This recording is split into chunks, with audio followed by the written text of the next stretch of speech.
Assalamualaikum warahmatullahi wabarakatuh. Perkenalkan, nama saya Niken Lestari, biasa dipanggil Niken. Saya adalah seorang mahasiswi di Universitas Terbuka, lebih tepatnya di UPBJJ UT Semarang.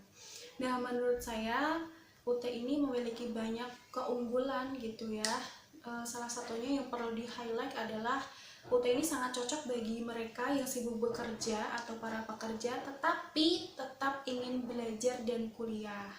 Nah, di UT ini memiliki jam perkuliahan atau jam pembelajaran yang fleksibel dan memiliki fasilitas yang sangat memadai yang membuat para pekerja atau mahasiswa di Universitas Terbuka ini terbantu.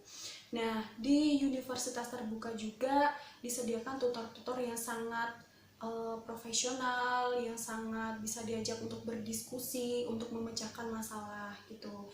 Nah, bagi kalian yang ada di pelosok, kalian juga bisa ikut belajar di Universitas Terbuka karena Universitas Terbuka sudah tersebar di seluruh Indonesia.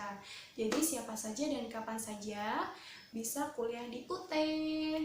Nah, untuk alasan aku sendiri untuk menjadi mahasiswa UT atau menjadi salah satu bagian dari mereka gitu ya, yaitu yang pertama, aku tuh tertolak PTN di mana-mana.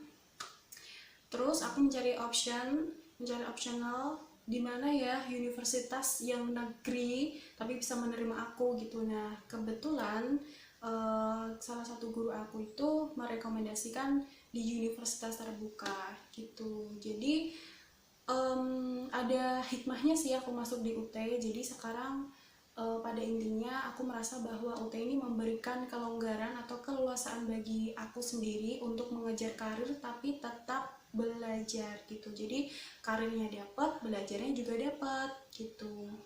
Jadi nice.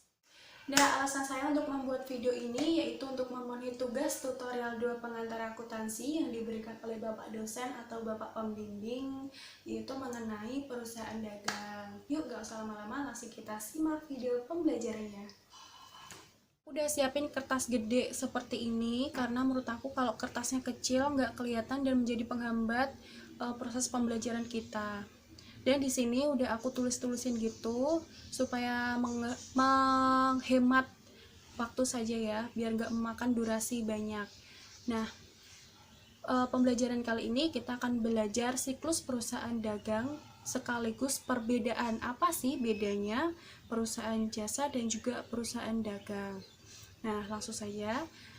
Pertama, pasti diawali dengan bukti transaksi.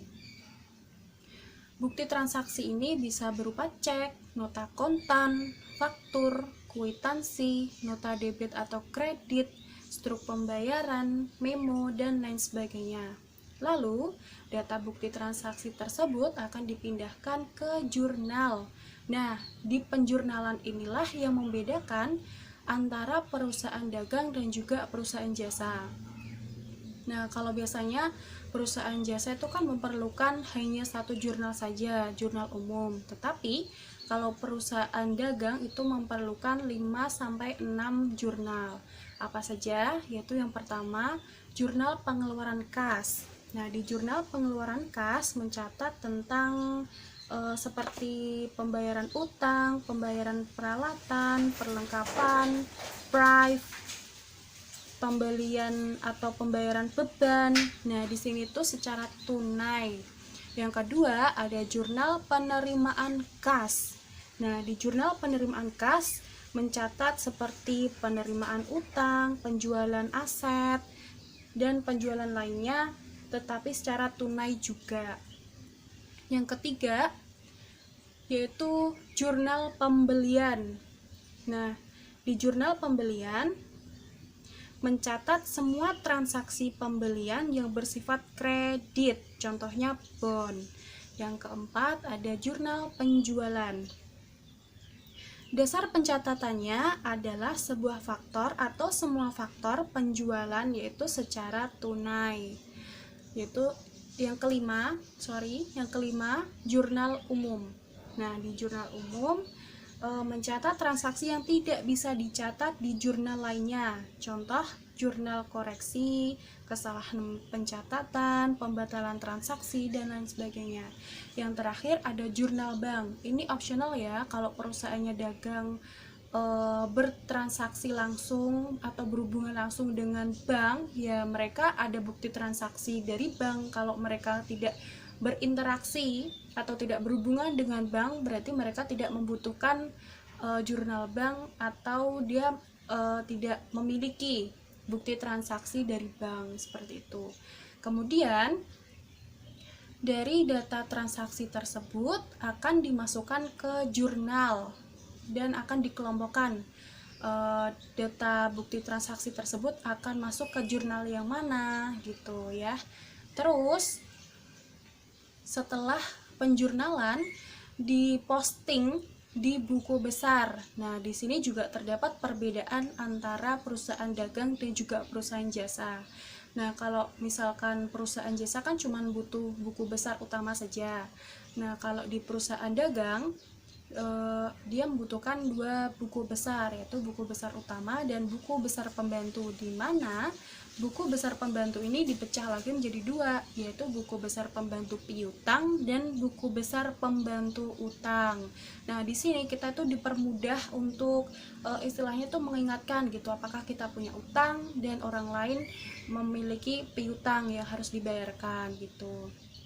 Kemudian data tersebut akan diposting di neraca saldo. Nah, di sini semuanya harus balance ya, nggak boleh ada yang berbeda. Nanti kalau misalkan ada yang nggak balance, berarti ada yang salah dan harus meneliti kembali awal-awalan atau belakang-belakangannya.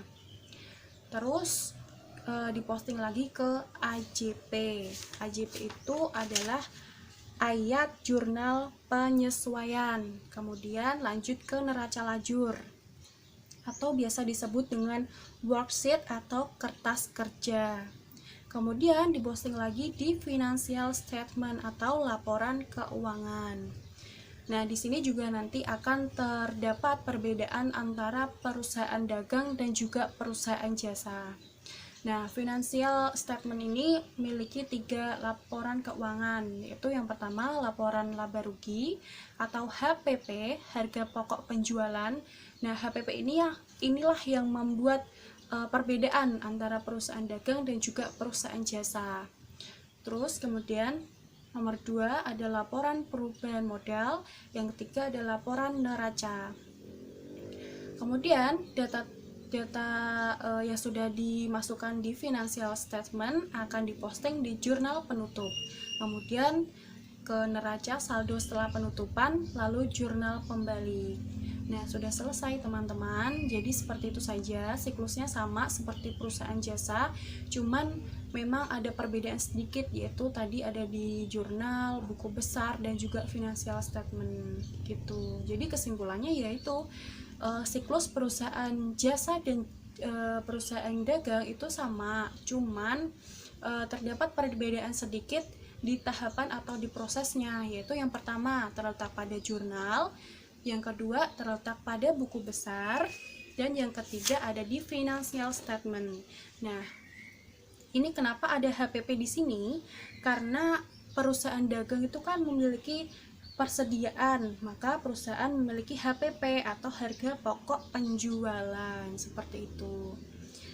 Nah, sudah selesai teman-teman. Inilah penjelasan sedikit penjelasan dari saya. Kurang lebihnya saya mohon maaf. Wassalamualaikum warahmatullahi wabarakatuh.